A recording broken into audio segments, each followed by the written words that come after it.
Hello everyone, back with Patty Reed's Doll, Chapter 12, The Hastings Cutoff. It wasn't quite so smooth as Mr. Bridger had let on. There were narrow ravines and steep hillsides where the wagon wheels had to be locked to keep them from rolling down helter-skelter.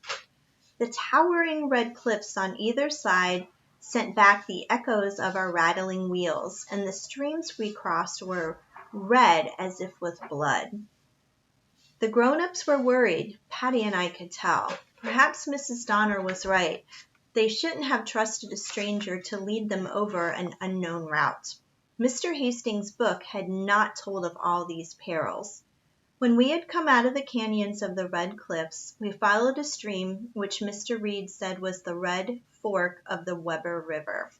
It runs into the Great Salt Lake, he said. We'll be all right if we follow it.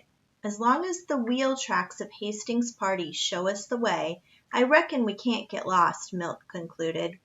But before we had gone very far along the Weber River, the wheel tracks led to a crossing, and there, stuck in the top of a bush, was a letter from Mr. Hastings. It said that the Weber Canyon ahead was very dangerous. He was afraid that the party he was leading would not get through. Therefore, any wagons following should wait where they were and send a messenger ahead to overtake him, and he would return and guide them by a better route. The folks all got out of their wagons and gathered on the river bank to decide what to do. Perhaps it would be best to turn back to Fort Bridger and go the old route that we're sure of, Captain Donner suggested.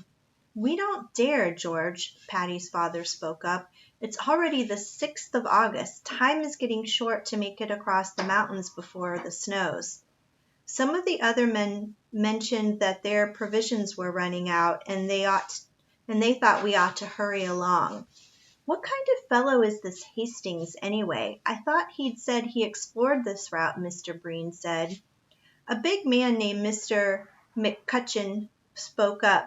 The thing to do is to send on ahead and get this Hastings to come back, like he says, and show us a better way. The rest of you camp here, and I'll go on and fetch him. I'll go with you, Patty's father said. A man named Stanton offered to accompany them. They packed food, sharpened their axes, and rode off down the canyon. Puss wanted to go too, but this was one time her father was firm. Not this time, daughter. We don't know what's ahead, he told her.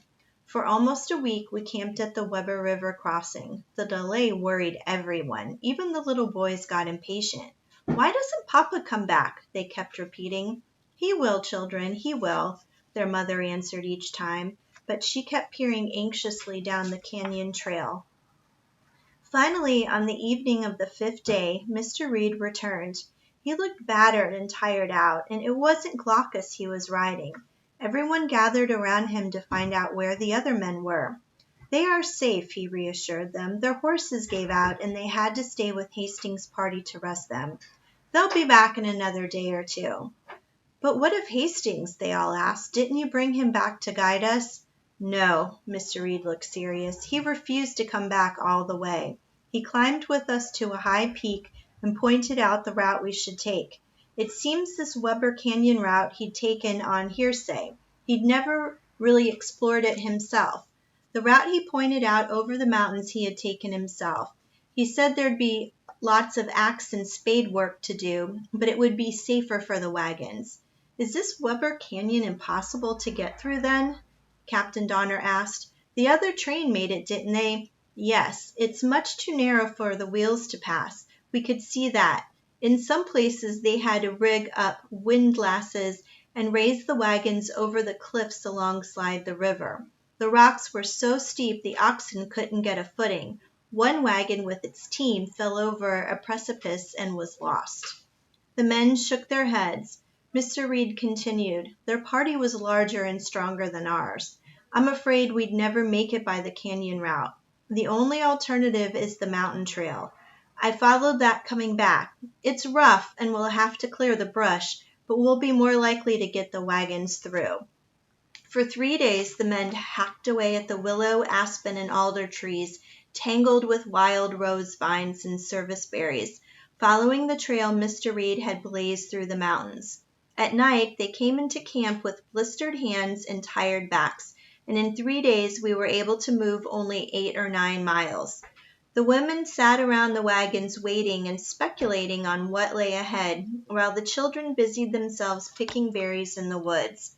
Some of the men were cross when they returned to camp, and Patty and I heard angry complaints that Mr. Reed had led us by the wrong path.